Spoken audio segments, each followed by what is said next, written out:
You ever have a conversation and just walk away feeling a little off, like something wasn't quite right, but you can't really put your finger on what it was? Well, today we're going to dive into those subtle but seriously damaging behaviors that can chip away at our self-respect.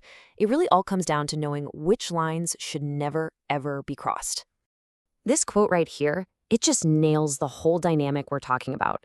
See, it's rarely about one big dramatic moment. It's about the pattern that starts after you let one little thing slide. It kind of sends this unspoken signal that your boundaries are, well, flexible. And for some people, that's an open invitation to see just how much more they can push. Okay, so let's get specific. It's easy to talk about boundaries as this big idea, but what does it actually look like day to day?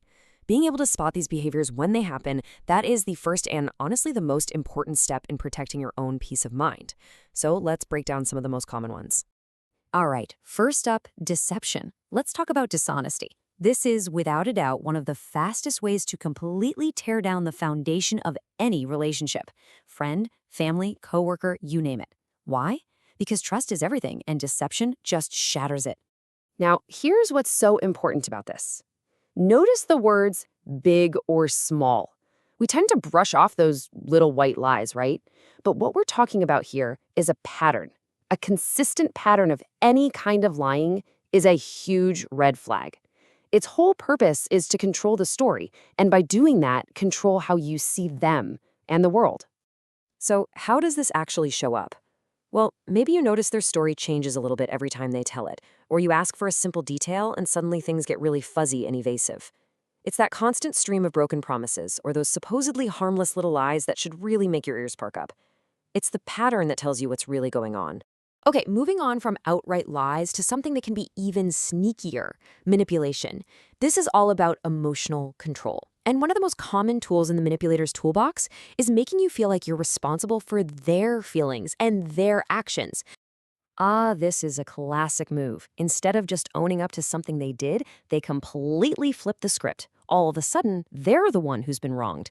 And this isn't just about dodging blame. No, it's a very specific tactic designed to make you feel guilty and immediately put you on the back foot. And here are the telltale signs. You'll see it when someone is constantly shifting blame. It's the, well, I only did that because you did this. Sound familiar? They use guilt and these poor me stories to basically shut down any real conversation and dodge any and all accountability. Our third category is maybe the trickiest, because it so often shows up disguised as something friendly. This is all about those little jabs, those comments that are designed to undermine you and slowly but surely chip away at your confidence. Have you ever gotten a compliment that actually made you feel worse? Yep, that's a backhanded compliment. And what's really going on here a lot of the time is envy. The goal isn't to lift you up, it's to subtly put you down, to plant a little seed of self-doubt, all while keeping up this appearance of being nice. Let's break down a few of these, because once you really hear the hidden meaning, you can't unhear it. That's a great idea. For you. The subtext? It's not a great idea in general. I'm surprised you pulled that off. Translation? I had really low expectations of you. And the classic? You're so brave to wear that. That's just a polite way of saying they don't like your outfit.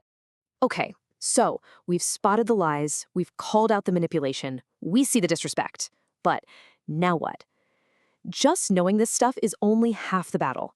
The real power comes when you take this knowledge and actually use it to draw your own line in the sand for how you deserve to be treated.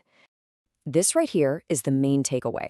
I want you to think of your boundaries not as these big walls to keep people out, but as your own personal rulebook for how you expect to be respected.